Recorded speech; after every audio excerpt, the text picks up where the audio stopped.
The orphan girl whose tears turned into gold.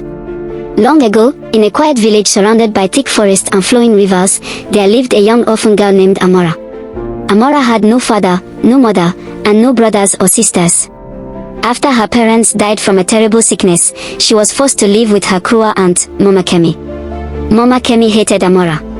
Every morning before sunrise, Amara fetched water, swept the compound, cooked food, washed clothes, and worked in the farm under the burning sun.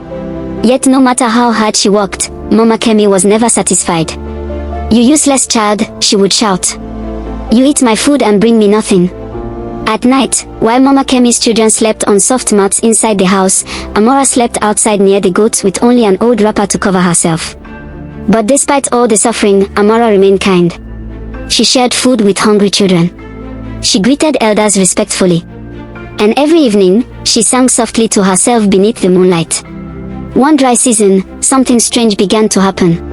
One afternoon, Mama Kemi beat Amara badly because a clay pot accidentally broke. Amara ran deep into the forest, crying bitterly beneath an ancient tree. But as her tears touched the ground, they turned into pure gold. Amara froze in fear. Tiny golden stones sparkled beside her feet. An old blind woman suddenly appeared from behind the tree. Her voice was soft and mysterious. "Child, the spirits of your ancestors have blessed you." Amara stepped back nervously. The old woman continued. "Your heart remained pure even in pain. Your tears now carry the reward of kindness. But listen carefully." She pointed her trembling finger at Amara. "Never allow greed to enter your heart. The day greed controls you, the blessing will become a curse." Then the old woman vanished into the forest like smoke. Amara returned home silently. The next morning, while sweeping the compound, she cried again from exhaustion. Clink! A piece of gold fell onto the floor.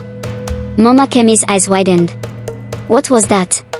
She grabbed the gold piece and stared at it in shock. Soon, Amara's secret was discovered. Whenever she cried, her tears became gold.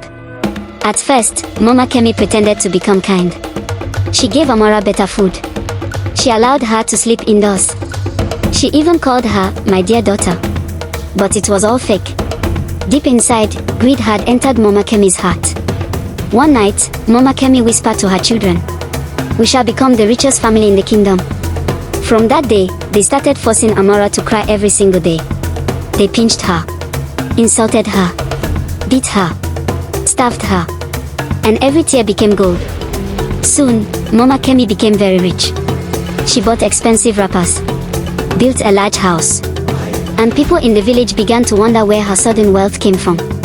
But Amara grew weaker and weaker. One rainy night, after crying endlessly, she collapsed beside the fire. Thunder roared across the sky. Suddenly, the room became cold. The same old blind woman appeared again. "You have broken the sacred warning," she said. Mama Kemi trembled in fear. The old woman struck her staff against the ground. Boom! All the gold in the house instantly turned into dust. The walls cracked. The roof shook violently. And the fire went out.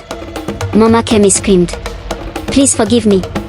But the old woman replied, "Greed destroys every heart that welcomes it." Then she turned toward Amara. A warm light surrounded the young girl. Slowly, the bruises on her body disappeared. The old woman smiled gently. "Your suffering ends tonight." The next morning, the villagers discovered that Mama Kemi's mansion had completely collapsed. All her riches were gone.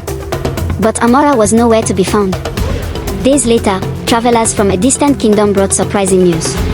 A kind young girl named Amara had been welcomed into the royal palace after helping an injured queen beside the roadside. The queen loved her kindness and adopted her as her own daughter. And from that day forward, Amara never cried again. Not because her tears turned into gold, but because, for the first time in her life, she finally found love.